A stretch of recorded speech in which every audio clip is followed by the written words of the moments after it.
the day-to-day pressure that men face in society can be daunting. Throughout history, man has been influenced on how to act, look, and be. Traits such as strength, courage, independence, leadership, and assertiveness, it's called masculinity. Masculinity is a set of attributes, behaviors, and characteristics associated with boys and men.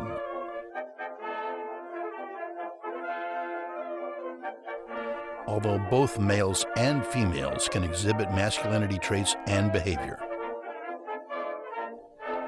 Studies show that there is little difference between male and female brains at birth. That's why social scientists believe that society plays a huge role in shaping men. In the 19th century, boxing was professionalized in America. It emphasized the physical and angry parts of masculinity. Bare-knuckle fighting without gloves represented, quote, manly art, unquote, in 19th century America.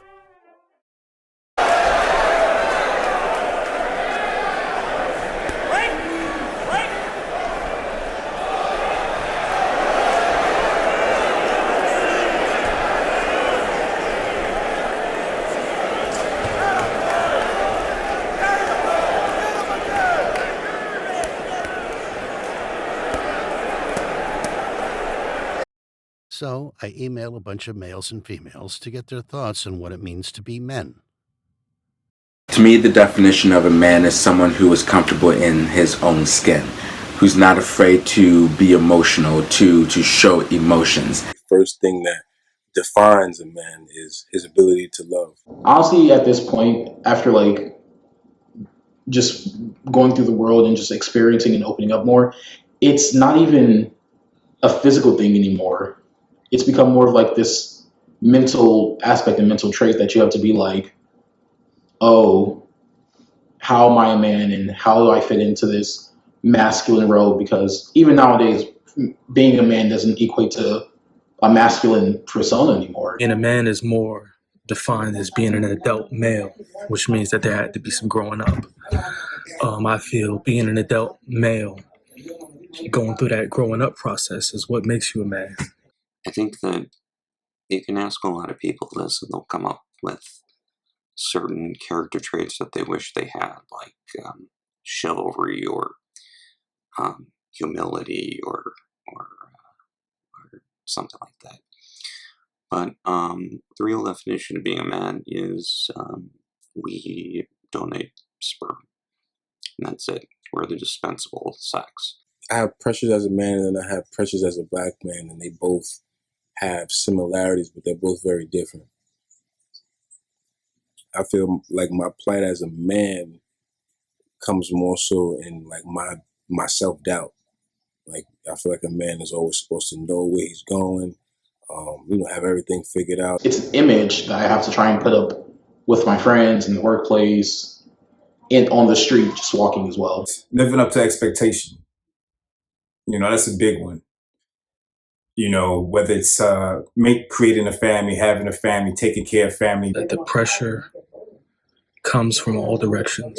The pressure of being a provider, the pressure of being a protector, the pressure of being a good father.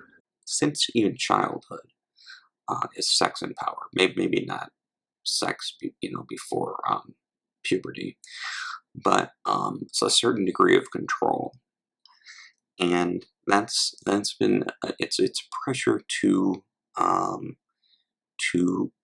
sort of go after those two things. Unfortunately, we still live in a very archaic social form of society where the men have to provide a living for him and his family. Expectation to succeed or supersede those responsibilities can be an enormous amount of pressure. Society does put a lot of pressure on men to provide, to be the breadwinner of the family, to always have the answers to things, to not show emotion, to always be strong and put together, and to work. Societal pressure is deeply rooted in our history. And right now, our history is it's predominantly men.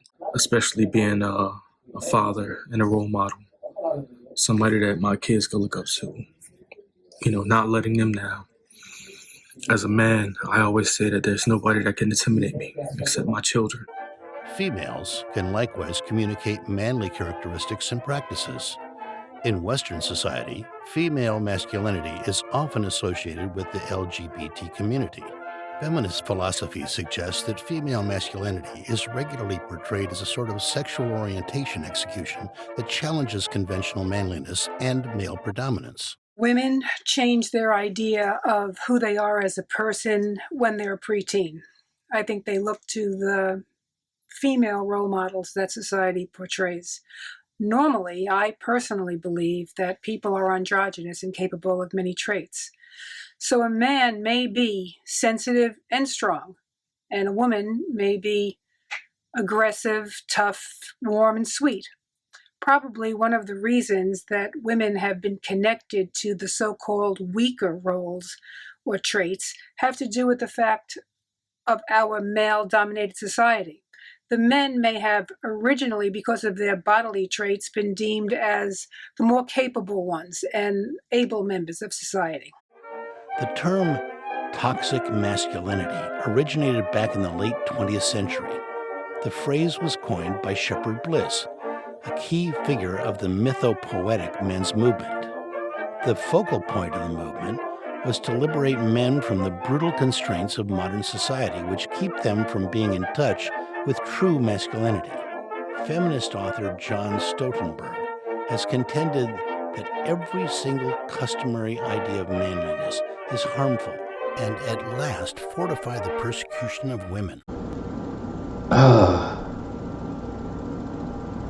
That's a tough one. It's being, what's the word? It's entitlement. Certain men in society feel like they have this privilege and this right over other people just because they are male. Toxic masculinity is the intentional or non-intentional choice to destroy feminine energy within yourself or within other people by dominating it with your masculine side. There's a box set of ways to be that is acceptable in our society. And those include driven, having a big ego, strength, dominance, very intense emotions, very fighter's the word I would use.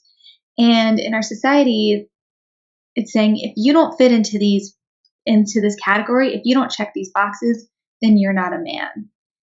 And the underlying message is men shouldn't have emotions. But if you are going to have emotions, if you're going to be our idea of emotional, then anger is the only acceptable emotion you can have. Toxic masculinity has some layers as well. So that includes suppressing oneself as well as men. The most common version of it is the quote unquote macho man that has to practically be above or suppress others. Whether spoken or unspoken, that's the message boys, men receive these days. And it puts men, in my opinion, into this bind because the human experience is to feel emotions. And then it goes into this story, for men, if I have emotions, then I'm not a man. And who am I?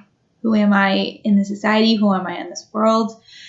Who am I to myself? Somebody who is validated by status, job status, body status, materialistic things. He has to prove himself the best or first. It's an overcompensation in behavior for hidden insecurity. If we see examples about how men get what they want from being bullies, from being misogynistic, or from stampeding over the rights of other men or anyone else in society to get what they want, we can adopt those behaviors. There is no doubt that media influences our behavior and thinking. In the Christmas classic film Rudolph the Red-Nosed Reindeer, Rudolph is an energetic buck who has an impossible-to-miss radiant red nose. Throughout the film, Rudolph endures ridicule and is ostracized by his peers because of his characteristics. Look,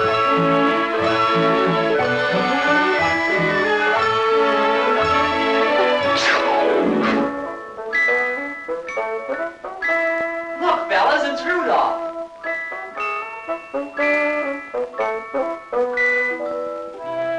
His nose is a sight. It's red as a beet. Twice as big and twice as bright. Looky, looky, I'm Rudolph. Poor Rudolph. Where most reindeers' noses are brownish and tiny, Rudolph's was red, very large, and quite shiny.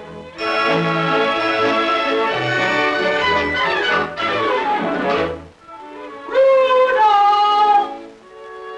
Go on home, Red Nose. Your mama's calling you. If you were to focus on any type of movie, television show, scripts, or even commercial ads, you would see a particular type of man being represented multiple times. Even when it comes to father positions in family sitcoms or television shows, in children's shows as well.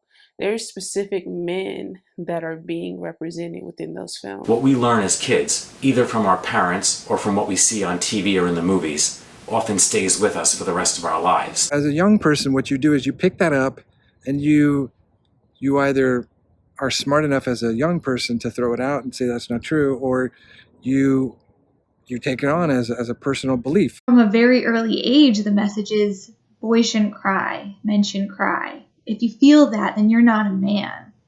Crying, for example, is a basic human experience. You know, you come into the world crying. The thing is, in American society today, toxic masculinity is caused by playing sports where they say, oh, you run like a girl, or they basically call you a faggot.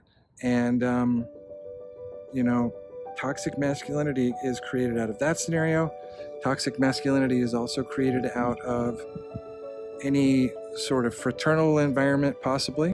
For a great deal of men, it may be the brutal social desires that can come along with manhood itself. According to the American Psychological Association, being a man might impact a person's experiences and well-being. Males are more likely to suffer from mental illness problems such as depression, stress, body image problems, substance abuse, and poor social functioning than their counterpart.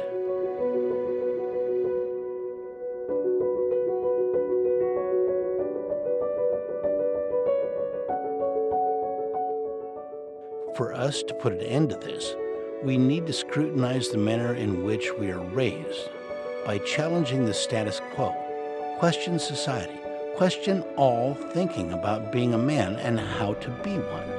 Go out there and find some answers for yourself and take responsibility. Hold others accountable. It is up to men to put an end to toxic masculinity. Help us save our men.